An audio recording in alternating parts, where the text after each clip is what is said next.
तो हेलो दोस्तों, कैसे हो आप सभी लोग। आप सभी का स्वागत है मेरे चैनल एडुकेशन फ्रॉम बुक्स में। तो आज की वीडियो में हम लोग देखेंगे बिहार बोर्ड क्लास 9 मैथ का प्रश्नावली 7.2। तो चलिए इस प्रश्नावली को शुरू करते हैं। तो सबसे पहला क्वेश्चन है कि एक समद्विबाहु त्रिभुज ए बी सी में ए बी बराबर ए सी है, यानी कि इसमें बोल रहा है समद्विबाहु त्रिभुज, यानी कि दो बाहु इसका जो है यानी दो भुजा जो है वो बराबर है और ए बी सी है। तो मान लेते हैं इस तरह से ए बी सी लिखे है। तो इसमें बोल रहा है कि ए बी और ए सी बराबर है, यानी ये वाला और ये वाला दो भुजा बराबर है, तो ये समद्विबाहु त्रिभुज हो गया। और फिर बोल रहा है कि एंगल बी और एंगल सी के समद्विभाजक परस्पर बिंदु ओ पर प्रतिच्छेद करते हैं, यानी कि ये एंगल बी का इस तरह से समद्विभाजक बनाया, यानी एक ऐसा लाइन जो कि इसको और इसको यानी कि इस पूरे एंगल बी को दो बराबर भागों में बांट दे, यानी ये एंगल इसके बराबर हो जाए। और फिर इसी तरह से सी का भी एक समद्विभाजक बनाया है और ये दोनों जो है ये ओ पॉइंट पर इस तरह से ओ बिंदु पर जाकर मिलते हैं।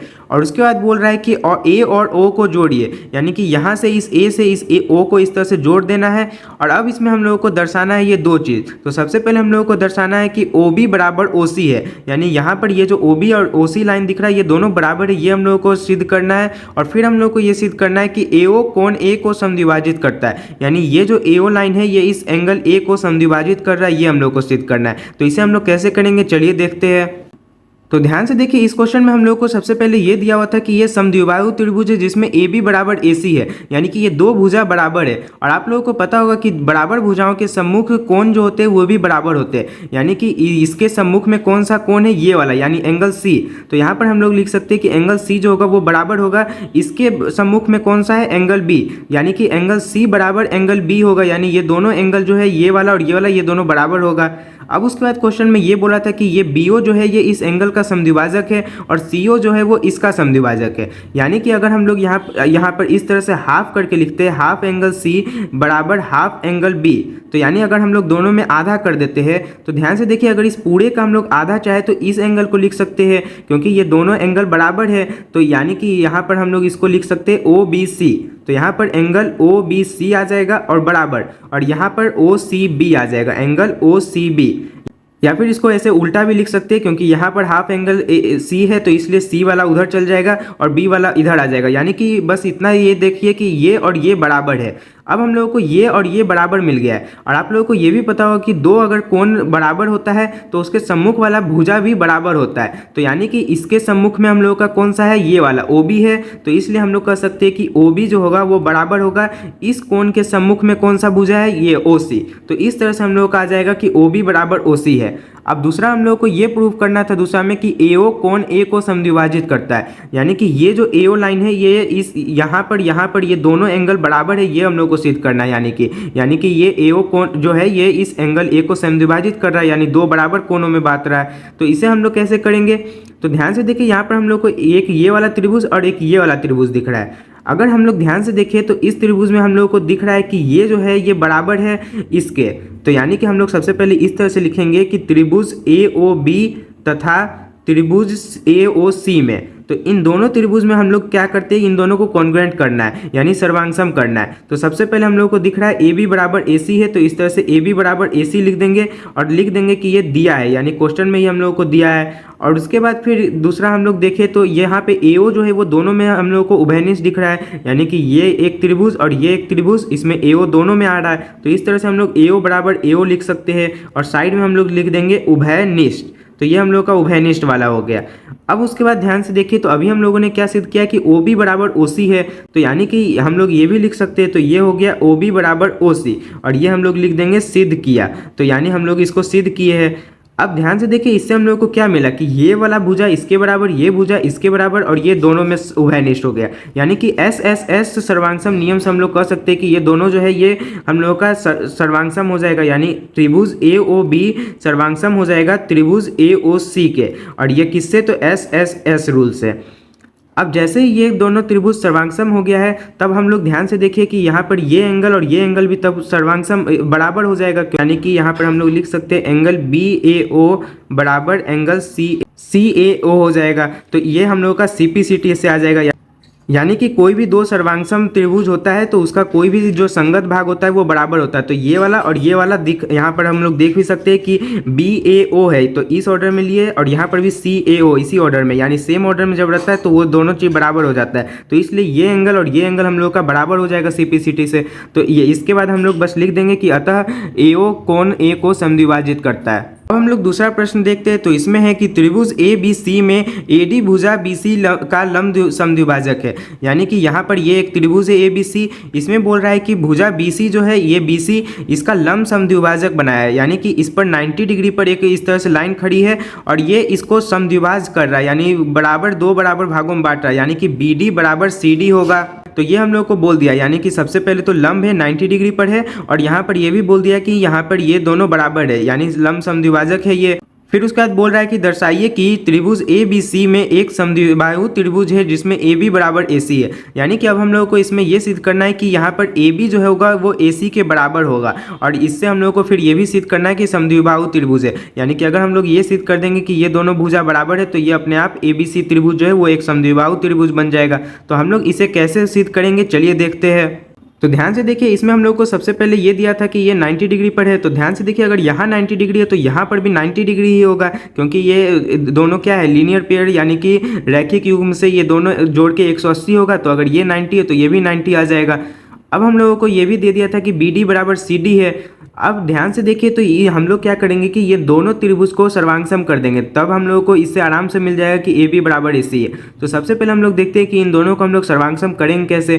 तो हम लोग सबसे पहले इस तरह से लिख लेते हैं कि त्रिभुज ABD तथा त्रिभुज ABD लिए है और दूसरा ACD वाला लेते हैं। तो इस तरह से अब देखते हैं कि इसमें क्या क्या बराबर है। तो सबसे पहले हम लोगों को दिख रहा है कि BD बराबर CD है, तो इस तरह से हम लोग लिख देंगे BD बराबर CD, और ये हम लोगों को दिया है क्वेश्चन में। या फिर इसमें हम लोग साइड में ये भी लिख सकते थे कि क्योंकि AD जो है वो समद्विभाजक है BC का, तो इसलिए ये दोनों बराबर हो जाएगा। अब उसके बाद हम लोगों को दिख रहा है कि यहाँ पर और यहाँ पर ये दोनों 90 डिग्री, यानी दोनों एंगल बराबर है। तो यानी हम लोग लिख सकते हैं कि एंगल BDA बराबर है एंगल CDA के। तो ये हम लोग साइड में इस तरह से 90 डिग्री लिख सकते हैं, क्योंकि ये दोनों 90 डिग्री है। अब हम लोग को ये भी दिख रहा है कि AD जो है वो दोनों में आ रहा है, यानी यहाँ पर इस तरह से त्रिभुज और इस तरह से त्रिभुज, तो दोनों में AD आ गया, यानी ये उभयनिष्ठ हो गया। तो इस तरह से AD बराबर AD लिख देंगे, तो ये हम लोग का उभयनिष्ठ हो गया। अब हम लोगों को यानी कि क्या मिल गया, ये वाला साइड, ये वाला एंगल और ये वाला साइड, यानी कि SAS रूल से हम लोग कह सकते हैं कि ये दोनों जो है ये सर्वांगसम होगा। तो इस तरह से हम लोग लिख देंगे त्रिभुज ABD जो है वो सर्वांगसम है त्रिभुज ACD के, और किससे, तो SAS रूल से। तो अब जब हम लोग इनको सर्वांगसम कर दिए तो हम लोग को यहाँ पर दिख रहा है कि AB है और AC है, तो इस तरह से ऑर्डर में है, तो इसलिए हम लोग लिख सकते हैं कि AB बराबर AC, और ये हम लोग का CPCT से हो जाएगा। तो यही हम लोगों को प्रूफ करना था इसमें, यानी अगर ये दोनों बराबर है तो ये एक समद्विबाहु त्रिभुज होगा। चलिए अब क्वेश्चन नंबर 3 देखते हैं। तो इसमें है कि ABC एक समद्विबाहु त्रिभुज है जिसमें बराबर भुजाओं AC और AB पर क्रमशः शीर्षलंब BE और CF खींचे गए। यानी कि यहाँ पर ABC एक त्रिभुज है, इसमें बोल रहा है कि AB बराबर है AC के, और उसके बाद बोल रहा है कि ये जो दोनों बराबर भुजा था इस पर शीर्षलंब बनाया गया। यानी कि सबसे पहले यहाँ पर एक शीर्षलंब बनाया इस तरह से CF, और AC भुजा पर एक शीर्षलंब बनाया BE। यानी शीर्षलंब वो होता है जो इसके सम्मुख वाला जो शीर्ष है, यानी AC भुजा है, इसके सम्मुख में ये B शीर्ष है, और इस शीर्ष से ले जाकर इस पर एक लाइन बनाया जाता है जो कि 90 डिग्री पर होता है। तो इसी को हम लोग शीर्षलंब बोलते हैं। तो इस तरह से दोनों शीर्षलंब बनाया है, और अब इसमें हमको बोल रहा है कि दर्शाइए कि ये शीर्षलंब बराबर है। यानी कि हम लोग को ये इसमें सिद्ध करना है कि BE बराबर CF है। तो इसे हम लोग कैसे करेंगे चलिए देखते हैं। तो ध्यान से देखिए, इसमें हम लोग को सिद्ध ये करना है कि BE और CF बराबर है। तो इससे हम लोगों को ये दिख रहा है कि यहाँ पर हम लोगों को एक त्रिभुज ये दिख रहा है, यानी कि BFC वाला, और दूसरा हम लोगों को दिख रहा है BCE वाला त्रिभुज। तो अगर हम लोग ध्यान से देखें तो ये वाला त्रिभुज में हम लोगों का CF आ जाएगा, और ये वाला त्रिभुज में हम लोगों का BE आ जाएगा। यानी कि हम लोगों को अगर ये दोनों को बराबर करना है तो हम लोग चाहे तो इस त्रिभुज और इस त्रिभुज को सर्वांगसम कर सकते हैं। तो अगर इन दोनों को सर्वांगसम कर देंगे तब हम लोगों को आराम से मिल जाएगा ये दोनों बराबर। तो हम लोग सबसे पहले देखते हैं कि इसे सर्वांगसम करेंगे कैसे। तो ध्यान से देखिए, सबसे पहले हम लोग इस तरह से लिख लेंगे कि त्रिभुज BFC में और तथा त्रिभुज, दूसरा त्रिभुज हम लोग लेते हैं तो BFC लिए है, तो यहाँ पर CEB ले लेते हैं। तो ये दोनों त्रिभुज में अब देखते हैं कि क्या क्या बराबर है। तो सबसे पहले हम लोग देखें तो यहाँ पर हम लोग को दिख रहा है कि ये 90 डिग्री है और ये भी 90 डिग्री है। यानी कि हम लोग लिख सकते हैं कि एंगल BFC बराबर एंगल CEB। तो ये दोनों एंगल जो है ये बराबर हो जाएगा, क्यों, क्योंकि दोनों 90 डिग्री है। फिर उसके बाद अब देखें तो अगला हम लोग को दिख रहा है कि BC दोनों में आ रहा है, यानी कि यहाँ पर इस त्रिभुज में भी BC आ गया और इस त्रिभुज में भी हम लोग का BC आ गया, यानी कि BC बराबर BC इस तरह से लिख सकते हैं और ये हम लोग का उभयनिष्ठ हो जाएगा, यानी कॉमन दोनों में है। फिर उसके बाद आप ध्यान से देखिए क्वेश्चन में हम लोग को दिया हुआ था कि AB बराबर AC है, यानी ये दो बराबर भुजा है और इसके सम्मुख वाला जो कोण होगा वो भी बराबर होगा, तो यानी इसके सम्मुख में हम लोग का ये एंगल B आ जाएगा, तो यानी कि हम लोग लिख सकते हैं कि एंगल B जो होगा वो बराबर होगा इसके सम्मुख में कौन सा है, एंगल C के। यानी कि यहाँ पर ये जो त्रिभुज बना था इसमें ये वाला एंगल आ रहा है तो वो बराबर हो गया इस त्रिभुज में आने वाला इस एंगल के। तो इससे हम लोग को क्या मिला कि ये वाला एंगल बराबर है, ये वाला एंगल बराबर है और ये साइड यानी एंगल साइड AAS रूल से हम लोग कह सकते हैं कि दोनों सर्वांगसम होगा। तो इस तरह से हम लोग लिख देंगे त्रिभुज BFC जो है वो सर्वांगसम हो जाएगा त्रिभुज CEB के, और किससे, तो हम लोग का AAS यानी एंगल साइड रूल से। अब इसमें हम लोग को प्रूफ क्या करना था कि BE जो है वो CF के बराबर है। तो ध्यान से देखिए यहाँ पर हम लोग देखें तो CF और यहाँ पर BE इस तरह से ऑर्डर में दिख रहा है, यानी कि हम लोग इस तरह से लिख सकते हैं कि CF बराबर BE और ये हम लोग का CPCT से हो जाएगा। तो इस तरह से हम लोग का आ गया कि ये दोनों जो शीर्षलम था BE और CF ये दोनों बराबर है। तो चलिए अब क्वेश्चन नंबर 4 देखते हैं। तो इसमें है कि ABC एक त्रिभुज है जिसमें AC और AB पर खींचे गए शीर्षलम BE और CF बराबर है, दर्शाइए कि, यानी कि इसमें ये बोल रहा है कि इस तरह से ABC एक त्रिभुज है और इसमें AC और AB वाला भुजा यानी ये AC और ये AB वाला जो भुजा है इस पर शीर्षलम बनाया गया, यानी इसका शीर्षलम हो गया ये CE CF और इसका शीर्षलम AC का शीर्षलम हो गया BE। इस तरह से दो शीर्षलम बनाया गया और इसमें पहले ही हम लोग को बता दिया कि ये दोनों शीर्षलम बराबर है, यानी कि हम लोग को दे दिया है कि BE बराबर CF है। अब हम लोग को इसमें दर्शाने बोल रहा है कि त्रिभुज ABE जो है वो सर्वांगसम है त्रिभुज ACF के। तो ABE यानी कि यहाँ पे हम लोग को ये वाला त्रिभुज दिख रहा है और दूसरा ACF यानी ACF ये वाला त्रिभुज, तो इन दोनों त्रिभुज को हम लोग को सर्वांगसम करना है। इसे हम लोग कैसे करेंगे देखते हैं। और फिर हम लोग को दूसरा में ये भी करना है कि AB बराबर AC सिद्ध करना है, यानी ये जो AB है ये AC के बराबर है, ये हम लोग को करना है, और जिससे कि हम लोग का ये भी प्रूव हो जाएगा कि त्रिभुज ABC एक समद्विबाहु त्रिभुज है, यानी कि ये पूरा एक समद्विबाहु त्रिभुज है, ये भी सिद्ध करना है। तो कैसे करेंगे चलिए देखते हैं। तो इस क्वेश्चन में हम लोग को सबसे पहले तो ये सिद्ध करना है कि त्रिभुज ABE जो है वो ACF के सर्वांगसम है। तो हम लोग इसके लिए इस तरह से लिख लेंगे सबसे पहले कि त्रिभुज ABE तथा त्रिभुज ACF में, यानी इस दोनों त्रिभुज में आप देखते हैं कि हम लोग का क्या क्या बराबर है। तो ध्यान से देखिए इसमें सबसे पहले हम लोगों को क्या दिया था कि यहाँ पर ये दोनों शीर्षलम है, यानी CF और BE दोनों शीर्षलम है, यानी कि यहाँ पर 90 डिग्री होगा और यहाँ पर भी 90 डिग्री बन रहा होगा। और इसको हम लोग इस तरह से भी कर सकते हैं कि यहाँ पर भी 90 डिग्री होगा और यहाँ पर भी 90 डिग्री होगा रैखिक युग्म से, यानी अगर यहाँ 90 है तो यहाँ भी 90, यहाँ 90 है तो यहाँ भी 90 ही होगा। तो यहाँ पर हम लोग को 90 डिग्री मिल गया। अब उसके बाद ध्यान से देखें तो सबसे पहले हम लोगों को यही मिल गया, यानी कि यहाँ पर 90 डिग्री है और यहाँ पर 90 डिग्री, यानी ये वाला जो त्रिभुज है इसमें हम लोग का यहाँ पर 90 डिग्री यानी AEB एंगल। तो एंगल AEB जो है वो बराबर हो गया हम लोग का यहाँ पर CFA के। तो इस तरह से हम लोग का CFA ये दोनों एंगल हम लोग का बराबर हो गया क्योंकि दोनों ही क्या है 90 डिग्री है। अब दूसरा ध्यान से देखिए कि यहाँ पर एंगल A जो है वो दोनों में आ रहा है, यानी कि यहाँ पर इस तरह से त्रिभुज बना तो ये वाला एंगल आ गया और यहाँ पर इस तरह से त्रिभुज बना तो उसमें भी ये वाला एंगल आ गया, यानी कि हम लोग लिख सकते हैं कि एंगल A बराबर एंगल A, यानी कि ये उभयनिष्ठ हो जाएगा, यानी दोनों में कॉमन है। और उसके बाद हम लोग को ये भी दिया होता है कि ये दोनों शीर्षलम बराबर है, यानी कि BE बराबर CF है। तो इस तरह से हम लोग लिख लेंगे BE बराबर CF। तो इस तरह से हम लोगों को क्या क्या मिल गया कि सबसे पहले ये वाला भुजा इसके बराबर हो गया और ये वाला एंगल बराबर हो गया इस एंगल के, और ये वाला दोनों में उभयनिष्ठ आ गया, यानी कि सबसे पहले देखिए ये वाला एंगल और ये वाला साइड, यानी कि AAS रूल से हम लोग कह सकते हैं कि ये दोनों सर्वांगसम होगा। तो इस तरह से हम लोग लिख लेंगे त्रिभुज ABE जो है वो सर्वांगसम हो गया त्रिभुज ACF के, और ये किस रूल से, तो AAS रूल से। अब जैसे ही ये दोनों सर्वांगसम हो गया तो दूसरा वाला में हम लोग को सिद्ध करना था कि AB बराबर AC है। तो यहाँ पर हम लोग को AB बराबर AC इस तरह ऑर्डर में दिख रहा है, तो इसलिए हम लोग इस तरह से डायरेक्ट लिख सकते हैं कि AB बराबर AC CPCT से। तो ये हम लोग का इस तरह से दोनों प्रूव हो गया।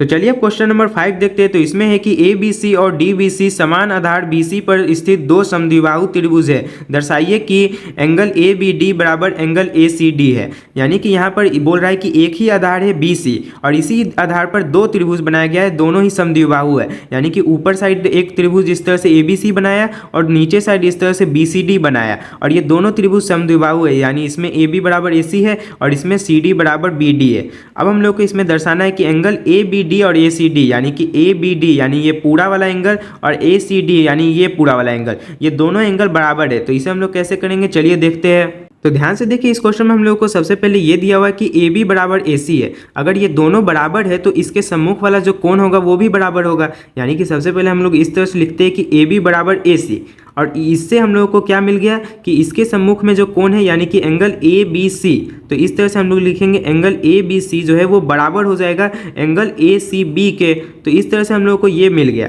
अब ध्यान से देखिए, यहाँ पर हम लोग को BD बराबर CD भी दिया हुआ है। तो इस तरह से BD बराबर अगर CD लिखेंगे तो यानी कि अगर ये दोनों बराबर है तो इसके सम्मुख वाला कोण भी बराबर होगा।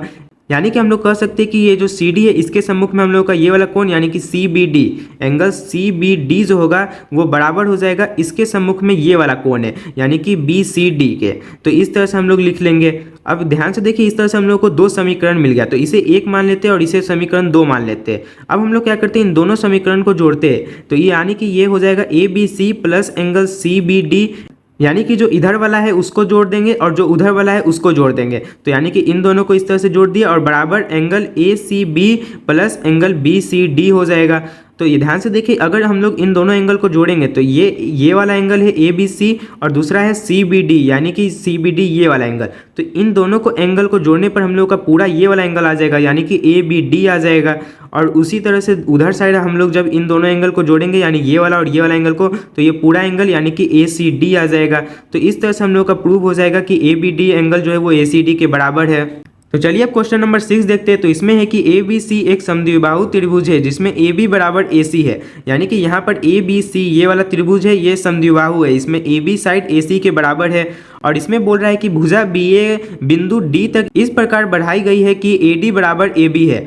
यानी कि इसमें ये बोल रहा है कि ये जो BA भुजा है इसको और आगे तक इस तरह से D तक बढ़ाया गया है और वो भी इस तरह से बढ़ाया गया है कि AD बराबर AB हो गया है। यानी कि यहाँ जितना AB था उतना ही ये AD भी है। अब हम लोग को इसमें दर्शाना है कि एंगल BCD एक समकोण है। यानी यहाँ पर एक एंगल दिख रहा है BCD, ये वाला हम लोगों को समकोण सिद्ध करना है यानी 90 डिग्री सिद्ध करना है। तो इसे हम लोग कैसे करेंगे, चलिए देखते हैं। तो ध्यान से देखिए, इस क्वेश्चन में हम लोगों को सबसे पहले दिख रहा है कि AB बराबर है AC के। तो अगर ये दोनों बराबर है तो इसके सम्मुख वाला जो कोण होगा वो भी बराबर होगा, यानी कि ये वाला और ये वाला एंगल बराबर होगा। तो अभी के लिए हम लोग क्या करते हैं कि इसको नंबर दे देते हैं, यानी ये एंगल 1 और ये एंगल 2 इस तरह से मान लेते हैं। अब उसी तरह से यहाँ पर देखें तो AD बराबर AC है। तो AD बराबर अगर AC है तो इसके भी सम्मुख वाला यानी कि ये वाला जो होगा वो इसके बराबर हम लोग का आ जाएगा। तो इसे हम लोग 3 और इसे 4 मान लेते हैं। तो यानी कि इस तरह से हम लोग कह सकते हैं कि एंगल 1 जो होगा वो एंगल 2 के बराबर होगा और साथ में एंगल 3 जो होगा वो एंगल 4 के भी बराबर होगा। अब हम लोग क्या करते हैं कि ध्यान से देखिए, ये वाला जो त्रिभुज है इसमें हम लोगों को पता होता है कि कोई भी तीनों एंगल होता है उन तीनों का सम कितना होता है, यानी जोड़ने पर 180 डिग्री आता है। तो यानी कि हम लोग इस तरह से लिख सकते हैं कि एंगल 1 प्लस एंगल 3 यानी ये वाला एंगल और ये वाला एंगल, यानी ये पूरा त्रिभुज हम लोग ले रहे हैं। तो इसमें ये एंगल हो गया और ये वाला एंगल, यानी इसको हम लोग एंगल 2 प्लस एंगल 4 करके लिख सकते हैं। तो इस तरह से एंगल 2 प्लस एंगल 4 करके लिख देंगे। तो ये हम लोग का टोटल में कितना होगा, 180 डिग्री होगा। अब हम लोग क्या करते हैं कि यहाँ पे ध्यान से देखिए, एंगल 2 एंगल 1 के बराबर है, यानी इसको चेंज करके हम लोग एंगल 1 भी लिख सकते हैं। और इस तरह से हम लोग लिख देंगे एंगल 2 के जगह पर एंगल 1 प्लस, अब इस एंगल 4 के जगह पर भी हम लोग एंगल 3 लिख सकते हैं क्योंकि ये दोनों बराबर ही है। तो इस तरह से हम लोग यहाँ पर भी एंगल 3 लिख देंगे। तो इस तरह से हम लोग का क्या आ गया कि एंगल 1 2 गो है और एंगल 3 भी 2 गो है, यानी कि ये 2 एंगल 1 हो जाएगा और प्लस ये 2 एंगल 3 हो जाएगा और ये बराबर हो जाएगा 180 डिग्री के। अब हम लोग क्या करते हैं कि 2 यहाँ से कॉमन ले लेते हैं। तो ये 2 कॉमन लेने पर ये हम लोग का हो जाएगा एंगल 1 प्लस एंगल 3 और ये हम लोग का बराबर में 180 डिग्री आ जाएगा। तो इससे हम लोग का क्या होगा कि ये 2 जो है ये उधर जाके इसको डिवाइड में चल जाएगा, यानी ये 90 डिग्री हो जाएगा, यानी एंगल 1 प्लस एंगल 3 जो होगा वो हम लोग का 90 डिग्री आ जाएगा। अब ध्यान से देखिए, ये इस एंगल 1 को हम लोग जो है क्या लिख सकते थे, एंगल 2 भी। तो यानी कि ये एंगल 2 हो जाएगा प्लस 3 को हम लोग 4 भी लिख सकते हैं। तो यानी कि यहाँ पर एंगल 4 हो जाएगा। तो इस तरह से एंगल 2 प्लस 4 जो होगा ये हम लोग का 90 डिग्री आ जाएगा और यही एंगल 2 प्लस 4 को जोड़ने पर हम लोग का एंगल BCD आ रहा है। तो इस तरह से हम लोग का एंगल BCD जो होगा वो 90 डिग्री आ जाएगा। तो यहाँ पर मैंने जो है और उल्टा कर दिया था कि 2 को और 1 में चेंज कर दिया था और 4 को 3 में। तो इससे भी आंसर तो आ गया, लेकिन इससे अच्छा ये होगा कि आप लोग इस 1 को और 2 में चेंज कर लीजिएगा और 3 को और 4 में चेंज कर लीजिएगा। तो इस तरह से 2 गो एंगल 2 हो जाएगा और 2 गो एंगल 4 हो जाएगा, तब जाके आपका डायरेक्ट 2 + 4 आ जाएगा। ऐसे ये भी तरीका सही है, तो दोनों तरीका से आप लोग कर सकते हैं। तो अब क्वेश्चन नंबर 7 देखते हैं। तो इसमें है कि ए बी सी एक समकोण त्रिभुज है जिसमें एंगल ए 90 डिग्री है और ए बी बराबर ए सी है। एंगल बी और सी ज्ञात कीजिए। यानी कि इसमें बोल रहा है कि एक समकोण त्रिभुज है, यानी कि ये इस तरह से समकोण त्रिभुज बन गया जिसमें दो साइड बराबर होता है। और इसमें बोल रहा है कि एक कोण इसका जो है जिसमें एंगल ए जो है वो 90 डिग्री है। यानी कि मान लेते हैं ये ए है, ये बी है और ये सी है। तो ये हम लोग का ए जो है ये 90 डिग्री हो गया और यहाँ पर बोल रहा है ए बी बराबर ए सी हो गया। अब हम लोग को इसमें एंगल बी और सी ज्ञात करना है, ये वाला एंगल और ये वाला एंगल ज्ञात करना है। तो चलिए देखते हैं इसे हम लोग कैसे ज्ञात करेंगे। तो ध्यान से देखिए यहाँ पर ए बी और ए सी बराबर है, तो अगर ये दोनों बराबर है तो इसके सम्मुख वाला कोण भी बराबर होगा, यानी ये वाला एंगल के बराबर होगा। तो यानी कि हम लोग इस तरह से लिख सकते हैं कि एंगल ए सी बी जो होगा, ए सी बी ये बराबर होगा एंगल ए बी सी के। और अब हम लोग क्या करते हैं कि इन दोनों को ही बराबर में x मान लेते हैं, यानी कि अगर ये एंगल x है तो ये भी x होगा। अब ध्यान से देखिए, आप लोगों को पता है कि तीनों एंगल को जोड़ने पर 180 डिग्री होता है, यानी कि हम लोग इस तरह से लिख सकते हैं कि x प्लस और ये वाला हम लोगों का 90 डिग्री है, तो यानी कि 90 डिग्री बराबर हो जाएगा 180 डिग्री के। तो ये हम लोग का क्या हो जाएगा 2x प्लस 90 डिग्री बराबर 180 डिग्री। तो ये 90 डिग्री उधर जाएगा तो माइनस हो जाएगा, यानी 90 डिग्री आ जाएगा। तो ये हम लोग का 2x बराबर 90 आ गया। तो इस तरह से x हम लोग का ये 2 से डिवाइड होकर कितना आ जाएगा 45 डिग्री। तो यानी कि हम लोग को अब यहाँ पे ज्ञात क्या करना था, एंगल बी और सी, और ये दोनों ही क्या है x और x है, यानी कि दोनों ही एंगल हम लोग का 45 डिग्री आ जाएगा, यानी ये भी 45 और ये भी 45 आ जाएगा। चलिए अब क्वेश्चन नंबर 8 देखते हैं। तो इसमें है कि दर्शाइए कि किसी समबाहु त्रिभुज का प्रत्येक कोण 60 डिग्री होता है। यानी कि इसमें समबाहु त्रिभुज बोल रहा है, यानी कि एक ऐसा त्रिभुज जिसमें तीनों ही साइड बराबर होता है, यानी ये साइड ये साइड ये साइड तीनों साइड बराबर होता है। तो इसका जो तीनों कोण होता है ये हम लोग को 60 डिग्री प्रूफ करना है। तो इसे हम लोग कैसे करेंगे, चलिए देखते हैं। तो ध्यान से देखिए, ये एक समबाहु त्रिभुज हो गया, यानी कि इसमें ये तीनों ही साइड बराबर है। अब ध्यान से देखिए, सबसे पहले हम लोग ये और ये साइड लेते हैं। तो अगर ये दोनों साइड बराबर है तो ये वाला एंगल और ये वाला एंगल बराबर होगा। तो यानी कि हम लोग इसको इस तरह से लिख सकते हैं कि एंगल ए सी बी जो होगा वो बराबर हो जाएगा एंगल ए बी सी के। और उसके बाद अगर हम लोग ध्यान से देखें तो इस बार ये वाला साइड और ये वाला साइड लेते हैं। तो अगर ये दोनों साइड भी बराबर है तो इन दोनों के जो सम्मुख में कोण होगा वो भी बराबर होगा, यानी कि इसके सम्मुख में हम लोग का ये वाला कोण है और इसके सम्मुख में हम लोग का ये वाला कोण है, यानी कि एंगल सी ए बी जो होगा ये हम लोग का बराबर हो जाएगा इसके, यानी एंगल ए बी सी के। तो देखिए यहाँ पर एंगल ए सी बी जो है वो ए बी सी के बराबर है और सी ए बी जो है वो भी ए बी सी के बराबर है, यानी कि अगर दोनों ये इसके बराबर है और ये इसके भी बराबर है, यानी ये दोनों एक ही चीज़ है। तो इसलिए हम लोग कह सकते हैं कि एंगल ए सी बी जो होगा ये बराबर होगा एंगल सी ए बी के। तो इन तीनों से हम लोग अब कह सकते हैं कि ये तीनों ही एंगल जो होगा ये बराबर होगा, यानी कि यहाँ पर ये वाला एंगल और ये तीनों एंगल बराबर होगा। तो इसको हम लोग इस तरह से लिख देंगे, angle A C B plus angle C A B plus angle A B C. इन तीनों को जोड़ने पर हम लोग का कितना आता है 180 डिग्री आता है।